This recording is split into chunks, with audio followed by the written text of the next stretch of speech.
A palavra trauma vem do grego e significa ferida. Alguns tipos de ferida, que são precocemente infligidas ao psiquismo da criança, podem levá-la a um estado de desamparo. Como a conceituação tanto de trauma como de desamparo são muito semelhantes e, portanto, abrangentes, a gente pode fazer aqui um apanhado de algumas características mínimas e invariantes que as definem. A noção de trauma conserva a ideia de que existe uma frustração frente à qual o ego sofre uma injúria psíquica, e este ego não consegue processá-la e recai num estado no qual ele se sente desamparado e atordoado. Com outras palavras, as falhas grosseiras da função materna, entendendo aqui função materna, aquela que pode ser exercida por qualquer pessoa, independentemente se é mãe biológica ou não, provocam a invasão de estímulos ambientais, ou seja, traumas invasivos, que ultrapassam a capacidade do ego incipiente, assim dificultando a absorção dos estímulos do id, ou seja, dos estímulos do nosso inconsciente. Isso, ao mesmo tempo que produz uma total impotência e desvalia motora,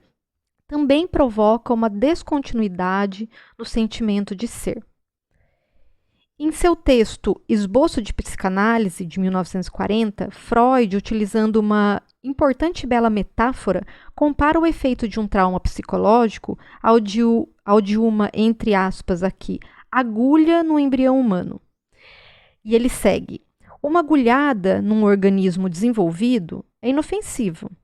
Porém, se for numa massa de células no ato da divisão celular, promoverá uma profunda alteração no desenvolvimento daquele ser humano em formação. Nos primeiros tempos, o conceito de trauma ficou restrito unicamente àqueles manifestamente cometidos aos órgãos genitais da criança. Posteriormente, o próprio Freud, com frequência, incluiu na sua conceituação os traumas mais ocultos e algumas vezes mais insidiosos, que se referem a vivências de abandono, a separações traumáticas, ao medo da perda do amor das pessoas significativas.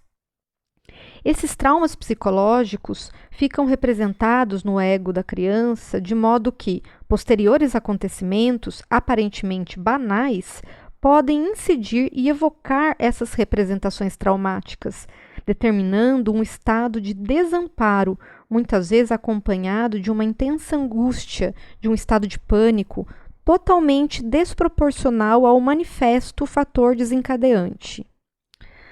Os acontecimentos externos traumáticos costumam ser administrados pelo ego do indivíduo traumatizado por meio de uma lenta elaboração, por uma repetição de sonhos traumáticos, sendo que esse fato serviu para alguns autores posteriores a Freud retificarem que nem todos os sonhos representam uma, entre aspas aqui, satisfação de desejos, mas sim que eles podem significar uma tentativa de elaboração de outras angústias, independentes de desejos.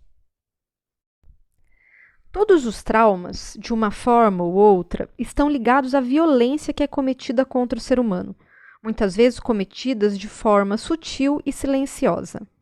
Desta forma, especialmente a partir das contribuições da escola francesa de psicanálise, adquire uma especial importância para a psicanálise a violência que pais e educadores em geral, representantes de uma cultura vigente, podem cometer contra a criança através de um discurso que funcione como um imperativo categórico, entre aspas aqui essa expressão,